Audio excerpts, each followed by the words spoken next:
This is a presentation of the Humanities 231 class of Southwestern Christian College. I'm your instructor, Dr. Barry Graham. This time we'll be dealing with Chapter 7, Byzantium. This will give us a geographical overview. We're looking at that part of the world otherwise known as Western Europe and the Near East.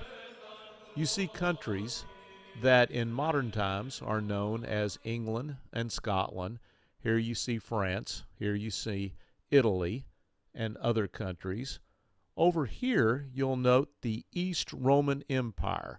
By this time in history we've seen the fall of the original Roman Empire, and it's been divided into both a Western and Eastern kingdom.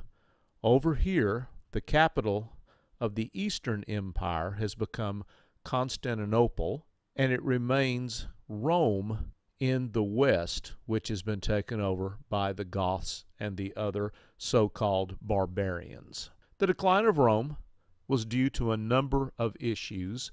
We've covered most of those before. We just want to note now that Constantinople is the new Rome, as we mentioned, of the Eastern Empire. This had great geographic advantages in it being situated right on the trade routes and in a more centralized location than ancient Rome. Ravenna was another important center. It was here that the Emperor Honorius set up another capital of the Roman Empire after the Gothic invasion. One of the most significant individuals of history lives during this time, St. Augustine of Hippo. He becomes bishop of Hippo, and by the way, this is in northern Africa. Africa is a major player here in the early centuries of Christianity. He becomes bishop in 390 A.D. Augustine is known for a number of significant writings and accomplishments, among which are the Augustinian Premise. Augustine held in the absolute majesty, sometimes called the sovereignty of God. He believed God was in charge of everything past, present, and future, and nothing escaped his will. He was said to have taught the immutability of God's will, that is, the changelessness of God's will. Everything that occurs is a result of God's sovereignty and God's will. Augustine also underscored the flawed state of human nature. He believed that in the fall, when Adam and Eve fell in the garden, that radically corrupted the human will, sometimes known as original sin. In Augustine's The City of God, he put forth the idea that there are two cities, the city of man and the city of God. All of those who belong to God are members of the city of God. This, of course, includes the church. But he holds that in the meantime, before Christ returns, we also live in what's called the city of man. There are human governments that exist so that we might have order in our society. Augustine believed in a linear or tensed theory of time and history. This is important to note because this is the dominant view in Western culture. In the East and in Eastern religions, they believe more in a cyclical view of history, in that things just repeat in cycles over and over again over millions of years of history. History is just a collection of endless cycles. Sometimes this is called the A theory of time and the B theory of time, with the A theory being the tensed theory and the B theory being the opposing view. Augustine invented the autobiographical style of writing that's so common today. In his work, The Confessions, he reflects back on his previous life before he became a Christian, when he lived a life of selfish debauchery. In his confessions, there were beautiful thoughts that he poured out to God, such as this one. Great art thou, O Lord, and greatly to be praised. Great is thy power, and thy wisdom infinite. Thou awakest us to delight in thy praise, and thou madest us for thyself. and our heart is restless until it repose in thee. Augustine had a powerful influence in the early leaders of the Protestant Reformation in later times, among which are Martin Luther and John Calvin. Another major player was Boethius. Boethius served under the Goth king Theodoric. He combined classical paganism and Christianity. In his major work, The Consolation of Philosophy, he dealt with heavy issues such as human freedom and how God is sovereign and yet allows for us to have free will, a topic that's hotly debated even today. He divided it up into two different views. One was called the providentia, the idea that God sees things before they happen, or foreknowledge, and providence, the idea that God sees all things simultaneously. One modern writer that's written extensively on this is William Lane Craig, and you see here a link to one of his important books dealing with the A and B theory of time. This was the end of the great philosophical tradition at this point in history. The writings of Plato and Aristotle, Cicero, were preserved in some of the writings of Augustine, but shortly after this, they temporarily disappear from the annals of history. They don't reappear again until the rebirth of classical learning during the so-called Renaissance. The ascendancy of Byzantium revolves around the great emperor Justinian and his wife Theodora. They sought to restore the great Roman Empire only with a Christian worldview, or what they at least considered to be a Christian worldview. One of the things that helped fund this was the Western silk industry, after many of the explorers brought back this technique from ancient China. Under Justinian, they revised and codified Roman law. One important thing to remember is the Tribonian, the legal scholar. This emphasis on Roman law resulted in the codes, the pandix, and the institutes. In the codes, there was a summarization of all imperial edicts from Emperor Hadrian to the current emperor Justinian. The pandix synthesized legal opinions and scholarship. The institutes pioneered criminal law. It's important to remember that Emperor Justinian was somewhat of a fanatic. He was fiercely Christian. During his time, there were over 25 churches built and convents. One of these, and one of the most important architectural achievements and impressive architectural achievements of all time, was the Church of Hagia Sophia, translated the Church of Holy Wisdom. To this day, when a pilgrim makes a journey to this church, which by the way is now a mosque, your name becomes Haji in honor of that visit. It was designed and constructed by two famous architects of the day, Anthemius and Isidore. It had a unified basilica and dome, and they used an interesting technique of windows of stained glass called pendentives. We'll take a look at these in a minute. These stained glass windows were said to let in ethereal light. Light was a very important concept among early Christians, and this created an atmosphere which helped to support those beliefs. The liturgy, or church service of this day, took its form from St. Chrysostom. During the church service, the people imagined themselves standing in the very forecourt of heaven, surrounded by this ethereal light. As mentioned earlier, this church became a mosque during the Muslim invasion in 1453. Here is a modern photograph of the Hagia Sophia. As you can see, very impressive. It reminds one of something you might see in a Disney movie, here with the dome structure in the middle, and then the minarets almost look like rocket ships flanking each side of it, the beautiful fountain pool and the landscaping. Indeed, one of the most impressive architectural structures of the day. Emperor Justinian, upon seeing the completion of the Hagia Sophia, was said to have stated, O Solomon, I have excelled thee. He really thought that this was a more impressive structure than even the ancient temple. Here's a photograph of the interior. It's easy to see here the idea of the ethereal light coming through these windows. Here are the pendentives, here and here. As you can see, they're triangular shaped to help make the transition from the walls here up to the rounded dome, but they're rounded off at the top, and that helps make this transition more smooth. Other important art and architectural achievements of this day were said to be in the Roman plus Gothic plus Byzantine style. So there was a synthesis of these different styles. Mosaics played a very important part in this, such as the mosaics of the Galli Placidia. There were lunettes, apses, and domes. They were said to play tricks or optical illusions upon the eye. Their term for this was the trompe l'oeil.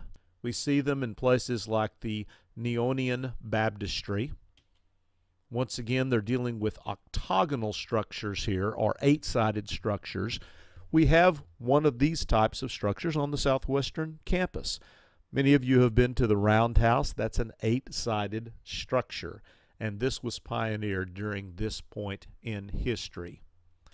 These mosaics, besides being very beautiful, were also said to be a theology in color. Remember, during this point in history, many people could not read, and so these were said to be visual teaching devices to help teach these biblical stories. These mosaics were actually bits of colored glass and marble that were glued to the surface, and this made a very high resolution, very colorful work of art. Remember that this was during a period in history before oil painting had been invented, and so this was much more vivid than the painting of the day. Here in this work, Christ as the Good Shepherd, we see Christ depicted in more of the Greek style, so that influence is still very much present, as well as the Persian rug above. So we have both a Greek and a Persian influence on these works. Here in the martyrdom of St. Lawrence, we also see this same mosaic style. Here in the middle, we have the gridiron. This was said to be the way that St. Lawrence was put to death for being a Christian, literally roasted to death. Over here in the open cabinet, we see the four Gospels. Here we see the apostles as they walk around the baptism of Jesus. The river, interestingly enough, is depicted as Neptune. And so once again, we see the Greek influence that is mixed with Christianity. Other important works of art and architecture here in this important city of Ravenna are the Arian Baptistry. It's severely decorated, very little open space. There's depictions of the Passion and the resurrection of Christ, the Passion, of course, being the crucifixion.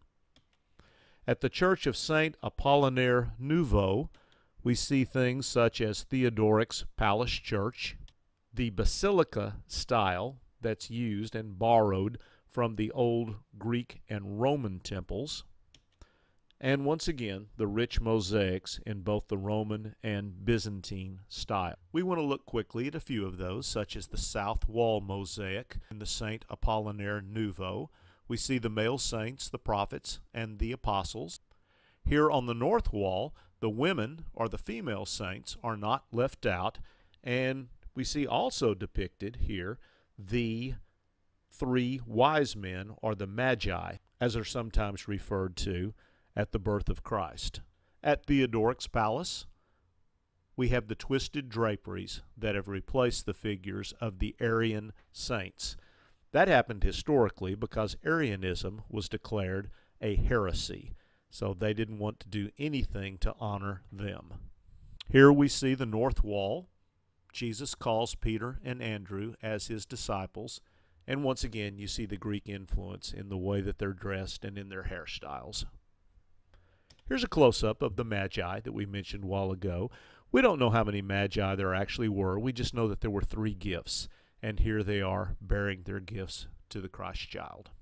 Another fascinating work is the Church of San Vitale. It was dedicated by the bishop of that day, Maximian. It was more than likely a gift from Emperor Justinian to his viceroy and the first bishop of Ravenna, the aforementioned Maximian. It contains the ivory cathedra, which we'll look at later. Once again, the octagons, the domes, and something called squinches that we'll look at in a moment are part of the architectural design. Once again, a program of mosaics, Christ the Pantocrator, a depiction of Justinian as Christ on earth, holding the paten or the bread, and Theodora holding the cup. So you have one representing the bread portion of the Lord's Supper or the Eucharist, and then the other holding the cup. Here is the ivory cathedra. This is said to be where the Pope sits and makes his pronouncements, which later in Catholic history are considered to be infallible. However, this particular one was not actually meant to be sat upon, but carried in procession. It is richly detailed with scenes from the Bible, both the Old and New Testament. Here we see a view, a modern-day picture of the Church of San Vitale. Here is the dome on top, and here is the 8-sided church on the bottom. These are the squinches that we made mention of. The idea of this rounded window helps to make a smooth transition from the 8 sides here up to the dome. Here we have the Christ Pantocrator, which literally means Christ enthroned. When Jesus ascended back to God after his resurrection, he was said to have been seated at the right hand of God in his present day reign. This is on the ceiling of the church at San Vitale. Here is the Emperor Justinian that we mentioned, holding the bread from the Lord's Supper. He's surrounded by his various attendants, and of course his wife, the Empress Theodora, is not left out, also surrounded by her various attendants. By the way, these representatives were from both church and state officials. There was no separation of church and state during this portion of history. Here's a close-up of Theodora. Notice the irregular placement of the tessera on her head. Justinian's empire was wide-reaching during this point in history. It extended all the way to the Near East. And it's interesting that as you go all the way over to this Arabian portion, to where Mount Sinai exists to this day, that there's still a monastery that's in use even now. And we want to take a little careful look at that, located here where you see the flashing arrow. This is St. Catherine's Monastery at Mount Sinai. As I mentioned, it was built by Justinian. It's a repository of both art and culture, but it's best known because there was a German scholar by the name of von Tischendorf in the 19th century or 1800s that made a very important archaeological find, today known as the Codex Sinaiticus. Codex means book, and it was found here at this monastery by Mount Sinai. The reason why it's so important and so prized, it's one of the earliest complete collections of the New Testament in the original Koine Greek that we possess today. It is at least a minor miracle that it survived.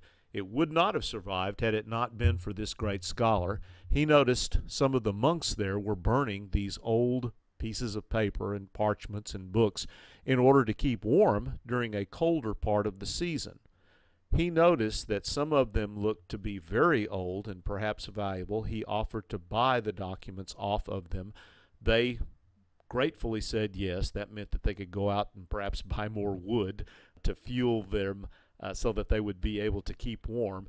It turned out that one of these old books was the Codex Sinaiticus, one wonders how many valuable biblical documents were destroyed over the years by the carelessness of some of these individuals. It's in the British Museum to this very day. There was also a vast collection of religious icons. These icons could be paintings of religious figures or scenes used in the public assembly. They weren't meant to be decorative, but once again, in an illiterate culture, they served as visual aids to teach the people. They were meant to be a window into the world of the sacred and to represent religious mystery. That brings us to the Catholicon by Stephanus. This was a monastic church, and it's the only signed 6th century church that exists among the architecture of its day. We'll look at a modern picture of these things that we're talking about here. Notice that this monastery of St. Catherine has a huge wall around it, just like a fortress. They were considered to be fortress churches. The church is right in the center where you see the circle, in the lower center of the walled enclosure, and it's flanked by this bell tower that you see here to the right. This was where the Codex Sinaiticus was found.